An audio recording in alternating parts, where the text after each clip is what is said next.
Hi, I'm Michelle, the Irritable Vegan. I'm here to share my vegan low FODMAP story and hopefully take some of the BS out of IBS.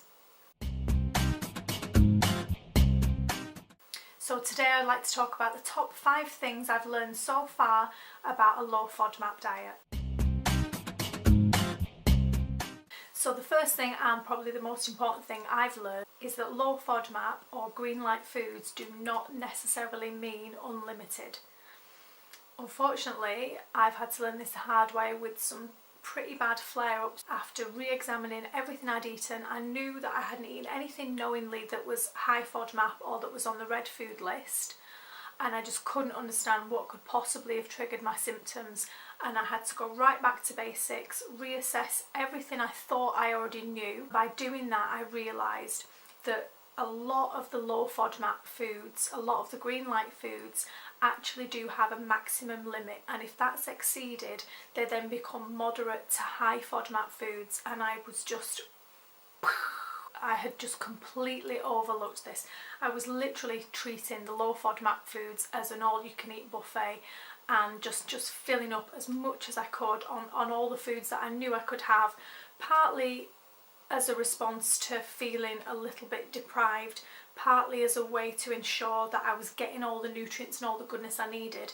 And that's been a real big learning curve, and probably if you take one lesson away from this video, that would be the one that I would want you to pay attention to, that you can potentially be eating everything right, everything that's on the low FODMAP list, everything that you consider a green light food, but if you're exceeding the low FODMAP quantities, you're potentially putting yourself at risk of flare-ups, which then make it harder further down the line when you begin your reintroduction or challenge phase to decide exactly where your sensitivities lie. Lesson number 2 is that meal planning and shopping lists are everything. So I've always been a great meal planner, I've always been a great list maker, but nowhere has this served me better than doing the low FODMAP diet. To walk into a supermarket without a list, without at least a list or an app on your telephone that tells you the low, moderate and high foods, it is virtually impossible to walk in and do a weekly shop without knowing what you're looking for. You will literally spend hours in there. You really need to be doing a lot of that work before you even set foot into the shop. Not only is it going to be much less stressful for you, it's going to take you a lot less time. After a hard day at work, the last thing you want to do is come home, get your pen and paper out and start trawling through the FODMAP app to see what you can have and when you can have it. But you really are going to save yourself a lot of stress, particularly as a vegan low FODMAPper. The amount of foods available as grab and go foods are virtually non-existent, so you really do need to be on top of your meal planning. Not only that, is that it gives you a bigger scope for actually looking at what you're planning on eating. It gives you more time to address any potential mistakes that could be in there, anything that you overlooked, and it just basically gives you a better foundation from which to build your meals each week. I'd also say about the meal planning, as a vegan I very rarely rely on other people being able to provide me with the food that I need. I very rarely put the responsibility of what I'm eating throughout the day onto somebody else, and I think particularly for the low FODMAP diet that is essential. You really do need to be on top of it, and you can't really be using the excuse that you couldn't find anything in the shop to eat, you couldn't find anything in the supermarket, there wasn't a sandwich available. If you're going to commit to the low FODMAP elimination diet, then you really need to make that commitment to yourself to be responsible for exactly what you'll be eating over that period, and to not rely on anyone else to provide that for you. Lesson number 3 is that high FODMAP foods are everywhere. As a vegan, I'm very, very, very aware of reading food labels. It's almost second nature to me. When I very first turned vegan, it was exactly the same thing with milk powder. It seemed to be in everything, and you would like literally read the back of the label and like, why? And this is exactly the same now with the low FODMAP food. Everything has wheat in it, garlic in it, onion in it, flavourings in it, you name it, it's in there. And partly it's a good thing to learn because I do think it makes you much more aware of the need to include more whole, nutritious foods in your diet and to steer away from packaged and pre-prepared foods. But also, we're all human, we all work for a living, we all have the same amount of hours in the day, and sometimes when you really just want to be able to grab something quickly, it is really difficult. So you will become a ninja at label reading, and there will be times it's all you can do not to write down the shopping aisle, because you will just be staggered by the amount of food items that you eat which unknowingly have all these high FODMAP foods in, and that's quite a good lesson to learn, especially if you're somebody that thinks you eat a particularly healthy diet, which is the category I fell into. I'm vegan, I prepare all my meals myself, I very rarely eat out, I very rarely eat fast food, I very rarely eat pre-packaged food. So in my head I was doing okay, but what you don't realise is all these hidden ingredients, and you will literally despair at the amount of food that has these items in it. But you need to take that energy, you need to focus that energy, you need to apply that then at really looking at your diet as a whole, beyond the elimination phase into the maintenance phase, and exactly what that means for how you're going to cook and eat in the future.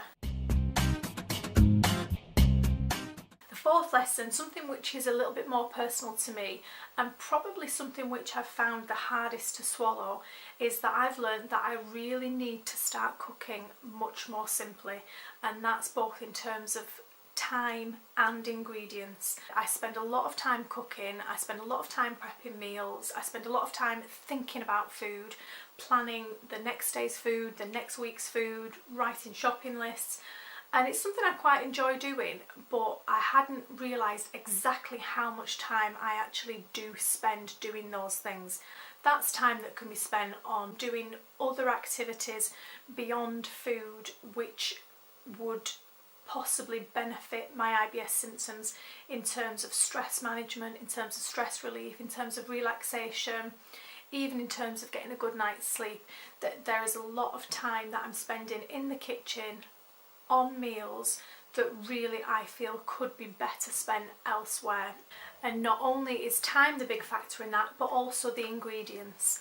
As I've said, I did have several flare-ups this week, and for me it was virtually impossible to detect exactly what had caused the flare-up, purely because I use so many ingredients in my food, not only in terms of pure ingredients but also in terms of the flavourings and spices and things like that, and I literally could not pinpoint what had caused that flare-up. That's a big worry for me when we come to the reintroduction or the challenge phase, because I'm worried that there will potentially be other ingredients within a meal that I haven't taken into account, which may then have an adverse effect on the particular challenge that I'm attempting at that time. Definitely for the next few weeks I am really going to try and simplify a lot of my meals, definitely use a lot less ingredients, and just really concentrate on bringing the most of the flavour that I can out of the ingredients I'm using. This week I've really noticed that when I have kept things simple, I've really appreciated the taste, the texture, the flavours of individual ingredients that sometimes get lost in amongst all the flavourings and the sauces and everything like that I would generally use. So for me that's definitely going to be a bit more of an individual challenge. And the fifth lesson, but by no means the least, is that I really need to learn to tune in to my body and learn to listen to my body and to recognise the signals and the symptoms that it's giving me. With some of the flare-ups I've had this week, the warning signs were there possibly right after I'd eaten and I wasn't picking up on it. And partly that's due to the fact that my IBS has been so long-standing, I have suffered for such a long time, that the symptoms are kind of incorporated into me. The symptoms are there so frequently and so often. I'm kind of used to that being the base level of how I feel all the time.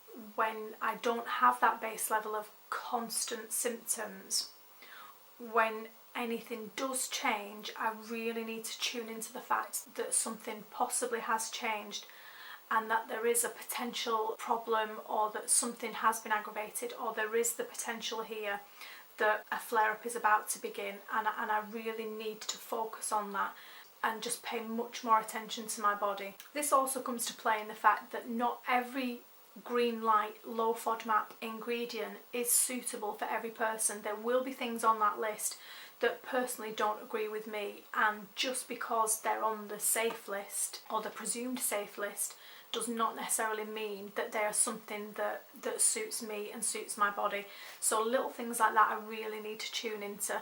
There will also, on the flip side of that, be ingredients that are on the high FODMAP list, which I can perfectly tolerate in certain quantities. And again, I'm only going to really be able to establish that and to establish a full wide eating pattern by really tuning into those little signals. And I'm really hoping that by giving my body this little bit of a rest and by reducing my symptoms, I will now begin to tune in to my body and listen to my body and respond to my symptoms sooner, so that I can possibly give myself some relief earlier and possibly combat the full symptoms before they take hold. Let's compare notes in the comments below. I'd love to hear what you've personally learned on the low FODMAP diet. Let's share our experiences and hopefully answer some questions that other people out there may have. I look forward to speaking to you. Thanks for watching. I'll see you soon. Bye.